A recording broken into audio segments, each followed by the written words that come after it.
안녕하세요. 스토리 너머의 사회 현상을 톱아보는 홈메이드 리뷰입니다.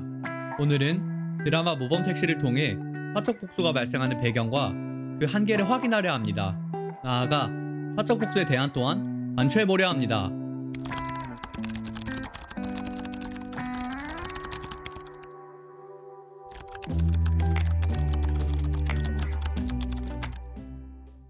끔찍한 아동 성범죄를 저지른 조두순. 오는 12월에 출소를 해서 원래 살던 안산으로 다시 돌아가겠다. 이런 뜻을 밝히면서 많은 주민들, 특히 피해자 가족들의 불안과 두려움이 컸는데요. 결국 피해자 가족이 이사를 가겠다는 뜻을 밝혔습니다.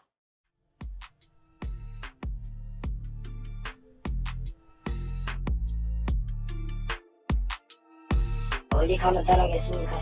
피해자가 떠나야 된다는 그 선례를 남기기 싫어서 사실 발버둥을 쳤는. 조두순 사건 피해자의 고통은 현재 진행형입니다. 그 배경에는 피해자 보호에 둔감한 사법제도가 자리합니다. 가해자의 인권 침해가 그렇게 중요하게 취급돼야 되냐? 그러면 피해자의 인권은 어디 가서 우리가 호소를 하느냐? 피해자 보호가 절실하다는 생각은 범죄자에 대한 사적 복수로 이어지기도 했습니다. 돌로! 하지만 범죄자에 대한 사적 복수로 피해자를 보호할 수 있는지는 의문입니다. 드라마 모범택시는 이러한 의문에서 출발합니다. 모범택시는 사적 복수를 소재로 한 드라마입니다. 이 드라마는 이미 겪었던 범죄 피해자들이 그 삶의 절망의 기로에 선 이제 의뢰를 신청하게 되는 범죄 피해자들을 구원하는, 그리고 이제 응징과 작전을 통해서 통쾌하게 복수를 하는. 드라마 모범택시는 시청자들로 하여금 사적 복수의 한계를 고민하게 합니다. 이 모범택시라는 드라마의 큰 이야기 뼈대가 사적 복수는 정당할 수 있을까라는 소리거든요. 홈메이드 리뷰는 모범택시의 등장인물 장성철을 중심으로 사적 복수의 배경과 한계를 짚어보려 합니다. 나아가 사적 복수의 대안도 고민해보려 합니다. 장성철은 연쇄살인범에게 부모님을 잃었습니다. 경찰은 범죄 피해자인 장성철을 보호하기는커녕 괄시합니다. 장성철이 범죄 피해자를 보호하는 삶을 결심한 배경입니다. 장성철은 파랑새 지원재단을 운영하며 범죄 피해자의 삶을 회복시키고자 합니다. 동시에 모범택시를 운행하며 가해자들에게 사적 복수합니다. 장성철은 무지개 운수 직원들과 함께 모범택시를 운행합니다. 무지개 운수 직원들은 범죄 피해자의 가족입니다. 최주임과 박주임은 묻지마 방화범의 손에 동생을 잃었습니다. 안고은의 언니는 디지털 성범죄 피해를 호소하며 자살했습니다. 김도기는 연쇄살인범에게 어머니를 잃었습니다. 무지개 운수 직원들이 사적 복수에 가담하게 된 배경입니다. 장성철은 범죄자를 처벌하기 위해 지하금융계의 대모 백성미 회장과 손을 잡습니다. 백성미 회장은 장성철에게 사설 감옥을 제공하고 장성철은 백성미 회장에게 감옥 사용료를 지불합니다. 장성철은 범죄 피해자의 의뢰를 받아 사적 복수를 실행합니다. 사적 복수의 대상은 공권력이 처벌하지 못한 범죄자입니다. 장성철은 범죄자를 사설 감옥에 수감시킴으로써 피해자를 보호하고자 합니다. 동시에 피해자의 회복을 위해서도 노력합니다. 장성철은 파랑새 지원센터를 통해 범죄 피해자의 일상 회복을 돕습니다. 노동 착취 피해자에게는 새로운 일자리를, 보이스피싱 피해자에게는 사기 피해액을 돌려주는 식입니다. 사설 감옥에 수감돼 있던 성범죄자 조도철이 탈옥하는 사건이 발생합니다. 탈옥한 조도철은 장성철에게 찾아가 사적 복수의 이유를 묻습니다. 장성철은 질문에 답하지 못한 채 조도철의 칼에 찔립니다. 상처가 깊지 않아 장성철은 목숨을 부지합니다. 장성철의 상처가 아물었을 무렵 택시기사 김도기가 장성철을 찾아옵니다. 김도기는 장성철에게 아직도 사적 복수가 옳다고 생각하냐 묻습니다. 그 질문은 장성철로 하여금 사적 복수의 결과를 고민하게 합니다. 장성철은 조도철에게 입은 피해를 떠올리면서 사적 복수가 또 다른 피해를 낳는다는 사실을 깨닫게 됩니다. 사적 복수에 대한 회의감이 커져가는 상황에서 장성철은 백성미 회장으로부터 충격적인 사실을 듣게 됩니다. 백성미 회장은 장성철에게 범죄자의 장기를 매매했다는 사실을 고백합니다. 장성철은 사적 복수가 새로운 범죄의 출발점이 됐다는 사실에 충격받습니다. 그 충격은 장성철로 하여금 사적 복수의 한계를 자각하게 합니다. 장성철은 모범택시 운행을 멈추고 파랑새 지원재단 대표로서의 삶에 집중합니다. 피해자가 일상을 살아가기 위해서는 사적 복수가 아닌 피해 회복이 절실함을 깨달았기 때문입니다.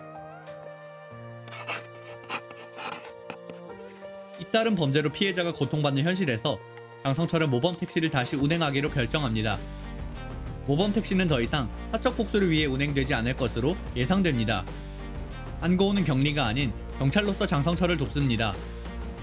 파랑새 지원재단 협력검사 강하나도 모범택시 운행에 합류합니다. 이제 모범택시 운행에는 경찰과 검찰, 즉 피해자의 회복을 제도적으로 뒷받침할 수 있는 공권력이 함께합니다. 모범택시의 운행 목표가 사적 복수가 아닌 공적 회복일 것이라 예상하는 이유입니다.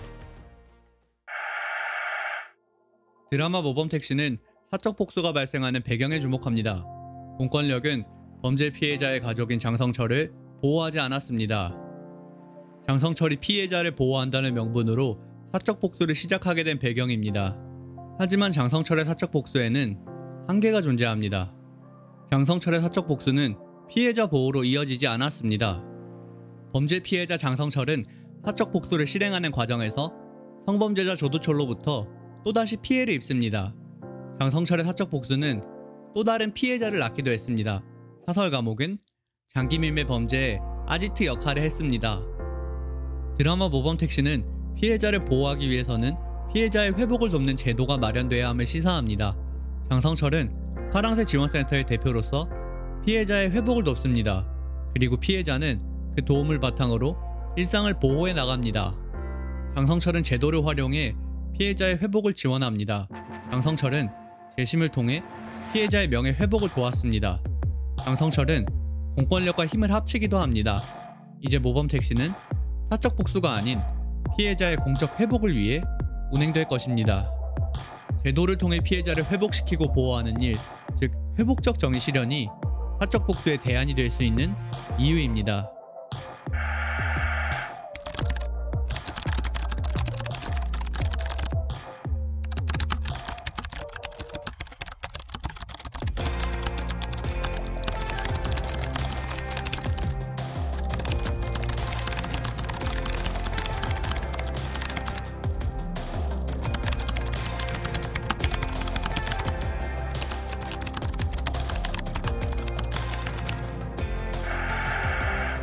우리나라의 사법의 정의란 도대체 무엇이냐? 범죄자에게 엄벌만 하는 게 정의냐? 그건 아닐 수도 있다는 거예요. 결국은 피해를 회복을 시키는 게 사법 정의의 목표가 돼야지.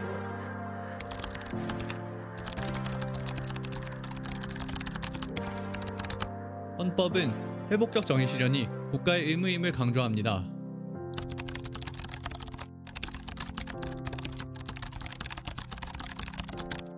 (2017년에는) 회복적 정의를 실현하기 위한 법도 제정됐습니다.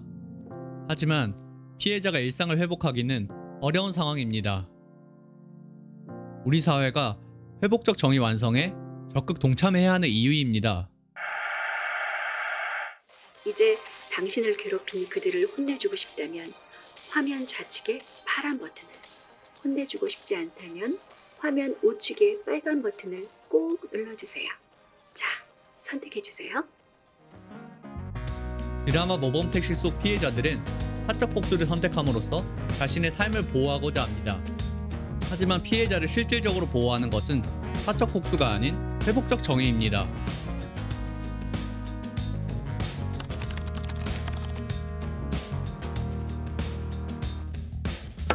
지금까지 홈메이드 리뷰였습니다. 감사합니다.